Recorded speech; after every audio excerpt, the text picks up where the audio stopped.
आज व्यासपुत्र श्री सुखदेव कथा समझा रहे हैं, राजा परीक्षित को कह रहे, ए राजा परीक्षित, उस समय भगवान ने जब कंस को मारा था उस समय बड़ी बुरी भसड़ पड़ी हुई मथुरा में। भगवान कहीं चले जाएं जरासंध आक्रमण कर दे। अब मथुरा के लोग भयभीत हो जाएं, बाकी सेना कहीं घोड़ा डले, कहीं हाथी डले, कहीं सेना है अत्याचार कर रही है, खेती नष्ट हो जा रही है। अब ब्रजवासी मथुरा के लोग कहने लगे, अपन तो जाने कहां चलो जावे, लेकिन हम लोगों को तुम्हारे डारे ये जरासंध हमें परेशान कर रहा है। भगवान ने सोचा अब हमें ये मथुरा नगर छोड़ देना चाहिए, क्योंकि हम सबकी बुराई भलाई में सब लोग मुझे दोष दे रहे हैं कि जो कृष्ण की वजह से ये जरासंध आता है, और नहीं तो कृष्ण होता तो क्यों आता। अब हमें यहाँ से छोड़ देना चाहिए, क्योंकि ये मथुरा वाले हमें दोष देंगे। भगवान उस मथुरा को त्यागते ही प्यारे भक्तों, और जब भगवान ने वो मथुरा छोड़ी है उस समय अकेले कृष्ण ने ही मथुरा से गए। प्यारे भक्तों, जाने कितने अहीर डर की वजह से वो मथुरा छोड़ छोड़ करके रातों रात गायब हो जाते हैं उस जरासंध के डर से। जब कृष्ण बलराम जा रहे हैं तो मेरी क्या औकात है, हम इस मथुरा में रह लें। जरासंध रोज आक्रमण करता था। बोलिए गोविंद भगवान की जय। माता बहनों, भगवत प्रेमियों, ये कथा एकलव्य की ओर आती है। ये एकलव्य भील पुत्र था, द्रोणाचार्य ने इसका अंगूठा ले लिया था, सब कोई जानता है। लेकिन ये भील पुत्र भील नहीं था, ये यादवी जाति का एकलव्य था। एकलव्य था, ये एक जगह प्रमाण आता है, एकलव्य जो है ये यादव था, यदुवंशी था। लेकिन भगवान ने जब मथुरा छोड़ी है, काफी अहीरों ने मथुरा रात और रात में छोड़ दी थी, डर की वजह से पलायन कर गए थे इस मथुरा से। एक प्रसंग में आती है कथा, उसमें ये बालक जब चारों तरफ डर की वजह से मथुरा के आस पास चारों तरफ मथुरा छोड़ के डर की वजह से जब भाग गए, रात और रात में गायब हुए, उसी में ये छोटा बालक बिछुड़ जाता है और भीलों में चला जाता है। भील इसको पालन पोषण करते हैं, तब ये भील पुत्र माना जाता है एकलव्य। बोलिए गोविंद भगवान की जय। जिस समय भगवान ने कई एक ऐसी कथाएं भगवत प्रेमियों, जब भगवान ने मथुरा छोड़ी काफी कुछ हुआ, लेकिन भगवान उस समय पर सीधे द्वारका चले गए, कुछ नहीं देखा। एक नगर अलग समुद्र में बसाया, बोले यहां मेरी हुकूमत और मेरी सरकार चलेगी और जो मैं कहूंगा वही होगा।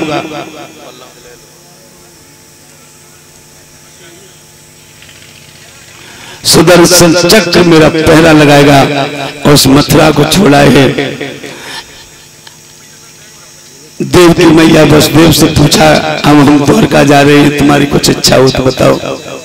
बोले मेरी सब इच्छा पूरी हो गई कृष्ण, एक ही मेरी इच्छा बाकी रह गई है कि मैं सोच रही थी जब मेरे पुत्र बड़े सियाने हो जाएंगे तब हम बड़े बड़े तीर्थ घूमेंगे, केदारनाथ, ऋषिकेश, बद्रीनाथ जाएंगे, लेकिन ये सारी मेरी इच्छा वो अधूरी रह गई। और तो कृष्ण तुमने सब कुछ अच्छा किया, अब हम वृद्ध हैं, अब हम कहीं जा भी तो नहीं सकते।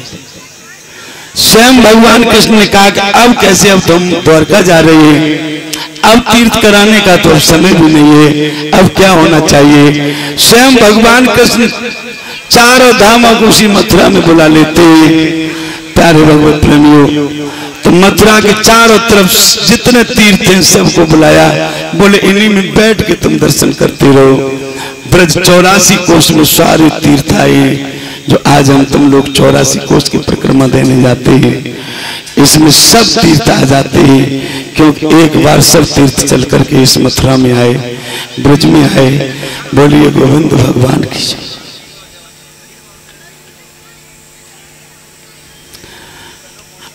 आज की कथा बहुत ही मार्मिक कथा है। भगवान कृष्ण की शादी की कथा 16,108 रानियां पटरानियां थी। प्यारे भगवत प्रेमियों, समय तो कम है, कथा एक ये उलझन है कि दर से भी कोई कथा हो तो पूरी नहीं हो पाती है, बड़ा गहराई होती है इन कथाओं में। हिंद महासागर से ज्यादा इसकी है गहराई। बड़े बड़े विद्वान हार गए, इसकी था न पाई। प्यारे भक्तों, मूल कथा पर आते हैं। आज कृष्ण रुक्मिणी का विवाह है और कृष्ण सुदामा का विवाह है।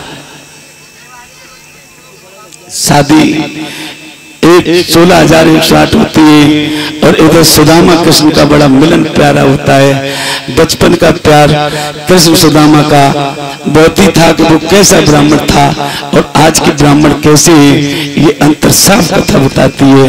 भगवत प्रेमियों, बड़ा ध्यान देंगे कथा पर। आज कह देते लोग सुदामा कपटी था, सुदामा कपटी नहीं था, सुदामा वो था। कथा बताएगी, क्षेत्र प्रदेश की थी, कहीं दूर की नहीं थी। यशोदा मैया जिला फरुखाबाद की थी। कीर्ति माता जिला कन्नौज की थी, राजा बलंदन की बेटी थी। और ये रुक्मिणी ये कुंदनपुर के राजा भीष्मक थे, जो आज जिला जो कुदरकोट है ऐसे ही पहले कुंदनपुर कहा जाता था। और जो विदुना है इसे विदर्भ देश कहते थे पहले। यही के राजा भीष्मक हुए थे, जिनकी बेटी रुक्मिणी थी, जो भगवान के साथ विवाह किया।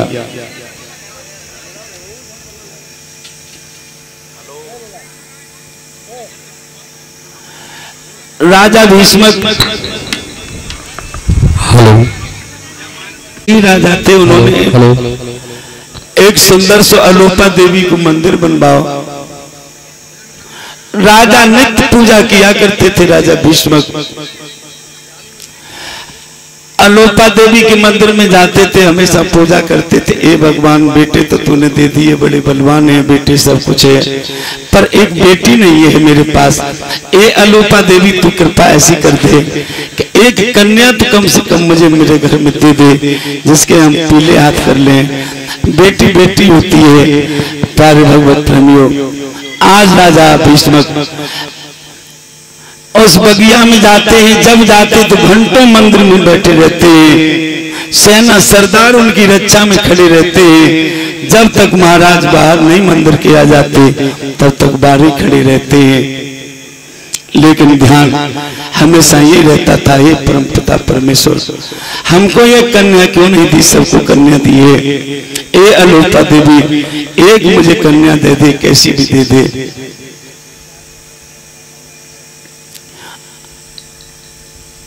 श्री सुखदेव जी वर्णन करते हैं कथा में, राजा परीक्षित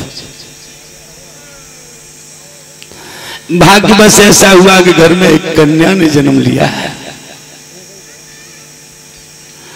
और जब कन्या ने जन्म लिया, एकदम खुशियां अपार हुई हैं राजा भीष्मक को। राजा भीष्मक ने दान बंटवाना शुरू कर दिया। बोले, मुझे अपार खुशी है, मैं खूब खर्च करूंगा, सत्संग करूंगा, दान गरीबों को बांटूंगा। राजा बड़ा प्रसन्न है भीष्मक। अचानक ब्रह्मा पुत्र ब्रह्मर्षि देवर्षि नारद आते हैं। जैसे नारद आए, राजा तो पहले से ही प्रसन्न थे। भगवत प्रेमी ब्रह्मा पुत्र पूछने लगे, राजा भीष्मक, आज तो तुम बड़े खुशकिस्मत लग रहे हो, बड़े नजर आज प्रसन्न आ रहे हो, क्या कारण है? राजा भीष्मक कहने लगे, महामुनि हे ब्रह्मर्षि देवर्षि नारद, हे ब्रह्मा पुत्र, आपको नहीं बताया है लेकिन मैं बता रहा हूं, मेरे घर में कन्या ने जन्म लिया है और इसलिए मैं और प्रसन्न ज्यादा हूं कि आप हमारे दरवाजे पर इस वक्त आए। अब तो कन्या आशीर्वाद और तुम्हारा लूंगा। एकदम देवर्षि नारद प्यारे भगवत प्रेमियों बोले, कहां है कन्या, बुलाओ। उसी समय राजा भीष्मक ने कन्या को बुलाया और देवर्षि नारद की गोद में दे दी कन्या। बोले, ए ब्रह्मर्षि नारद, मेरी कन्या को आशीर्वाद दो। जैसे ही गोद में कन्या ली, देवर्षि नारद ने भगवत प्रेमियों जैसी नजर कन्या पर गई, एकदम कहने लगे राजा भीष्म, तू बड़े भाग्य वाला राजा है। भीष्म बोले क्यों? बोले जी कोई साधारण कन्या नहीं है, ये कोई साधारण कन्या नहीं है राजा भीष्म, तेरे घर में देवी आई है, चल करके देवी आई है, ये देवी है। क्योंकि उसके मस्तक पर चंद्रमा तपरा था, रुक्मिणी के प्यारे भगवत प्रेमी। ऐसे ही देवर्षि नारद ने और रुक्मिणी को गोद में लिया।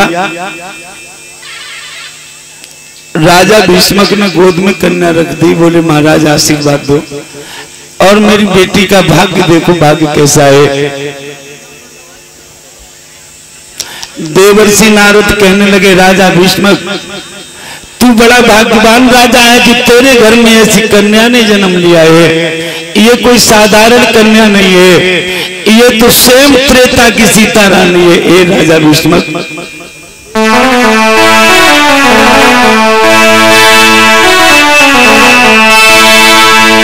जा कन्या नाई भवानी साकी सीता रानी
बड़े भाग्यवान तुम राजा हो, स्वयं जगत की माता है, ये कोई साधारण कन्या नहीं है। राजा भीष्मक जैसे ही समझाया एकदम राजा भीष्मक बोले क्या सच कह रहे हो? ए देवर्षि क्या ये देवी है? बोले स्वयं देवी है, ये सीता माँ है, छोटी सी कन्या है, मस्तक पर चंद्रमा है। बोले महाराज तो मेरी बेटी का भाग्य और देखो भाग्य मेरा कैसा है बेटी का। देवर्षि नारद थोड़ी देर कन्या की तरफ देखते रहे, विचार करते रहे।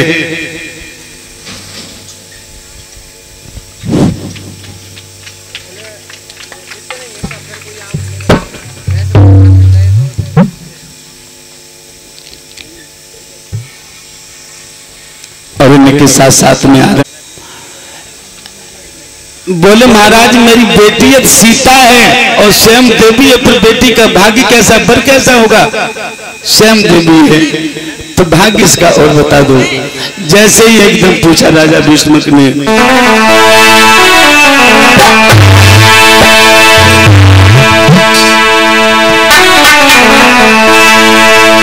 और नारद ऋषि कही मान में सही सत्य तपधारी, और बेटी को भाग्य बता रहो है पर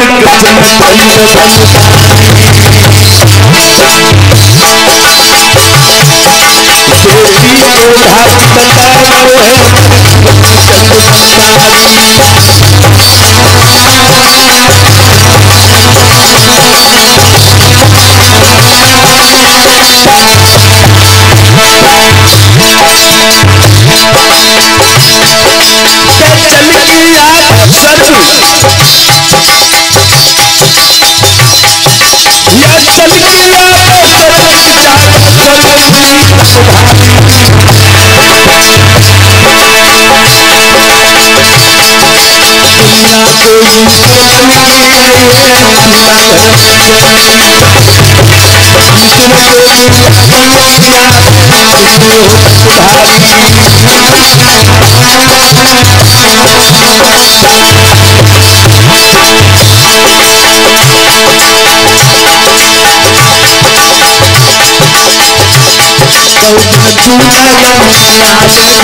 है भीष्मक ये समझ ले कि कहते तू स्वर्ग में एक दिन होगा या स्वर्ग चल करके तेरे दरवाजे पर आएगा।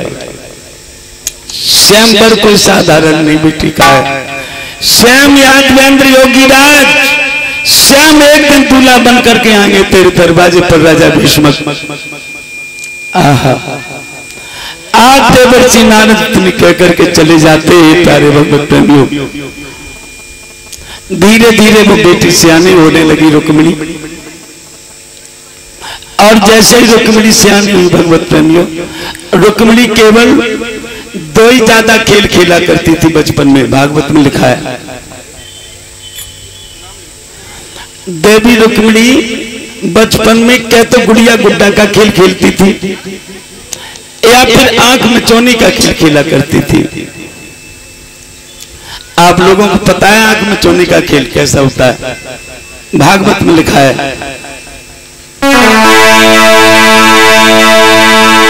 उसमें जब एक सहेली की, आज धीरे धीरे जब रुक्मिणी सियानी हुई भगवत प्रेमियों, श्री सुखदेव जी वर्णन करते हैं, कथा हम समझाते हैं राजा परीक्षित।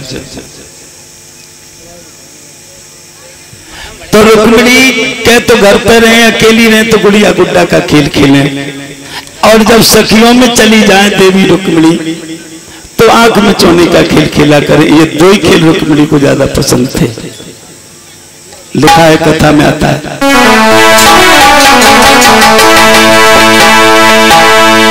तो उसमें जब एक सहेली की जब आंख बांध दी जाती थी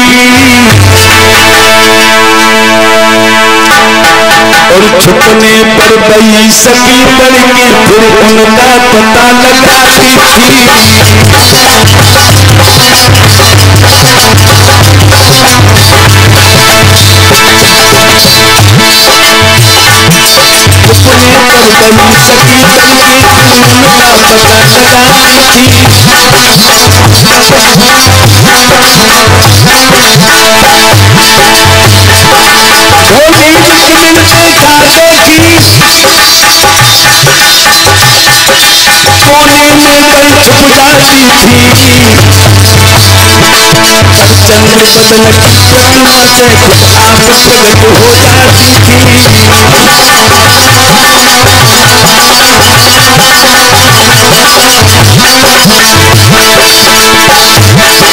मस्तक पर चांद था, चंद्रमा था, प्रकाश नजर आता था। अंधेरे में जहाँ रुक्मिणी जाकर के अंधेरे में खड़ी हो जाते प्रकाश नजर आता था, क्योंकि मस्तक पर चंद्रमा था।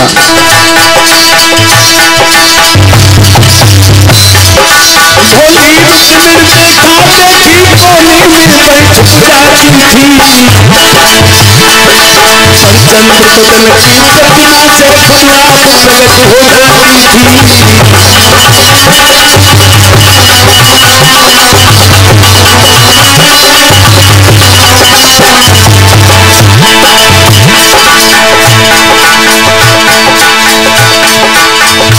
मस्तक पर चंद्रमा, अंधेरे में प्रकाश हो रहा है, खेल बंद हो जाता है। सारी सखियां आकर के रुक्मिणी को घेर लेती है, कोई धक्का दे रही है, कोई कह रही है ये बता एक दिन का तो काम नहीं है, रोजाना का ये काम है हमारा, सारे दिन घर में मैं काम करती हूँ, थोड़ा समय हमें मन बहलाने के लिए मिलता है, वो आकर के तू सारा मेरे खेल बिगाड़ देती है। रुक्मिणी एकदम क्रोध में धक्का दिया रुक्मिणी ने।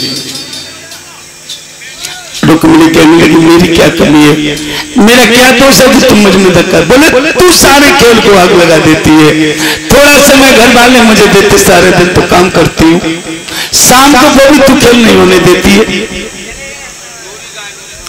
दूसरी सखी आकर के कहने लगी, बोले जब तक इसके चंद्र बदन पर पर्दा नहीं पड़ जाएगा तब तक ऐसा ही होगा,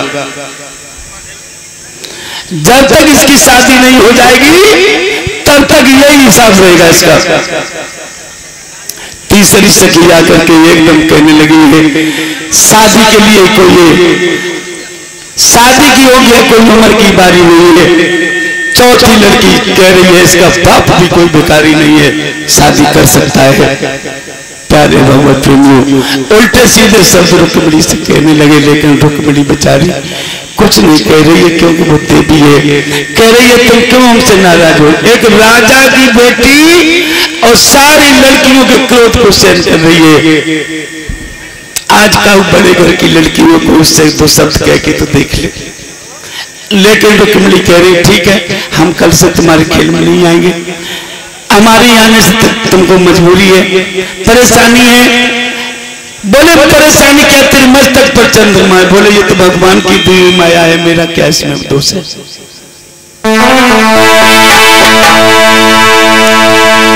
तुम मानो या न मानो देवी, मेरा क्या कसूर है।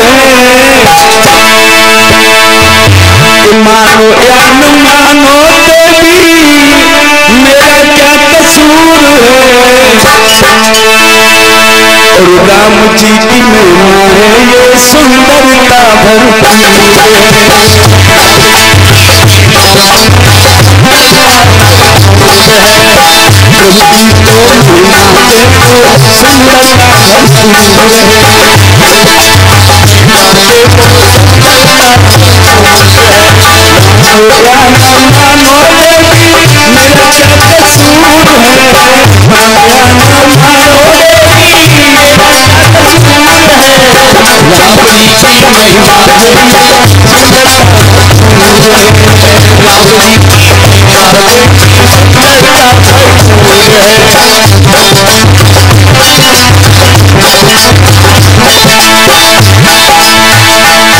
उसी समय रुक्मिणी से कह दिया तू कल से मेरे खेल में नहीं आएगी,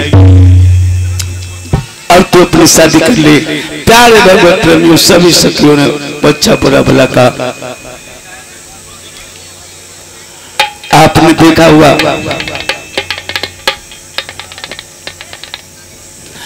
लड़की सबसे अच्छे स्वभाव उसी का होता है, चाहे घर में कोई बात हो जाए किसी को कोई जवाब न दे, उस लड़की की लोग तारीफ करते हैं। भगवान वो लड़की तो देवी है, उसे किसी से कोई मतलब नहीं है।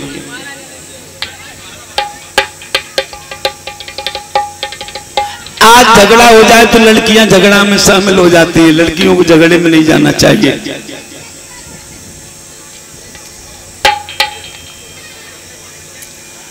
लड़कियों को कम बात करनी चाहिए,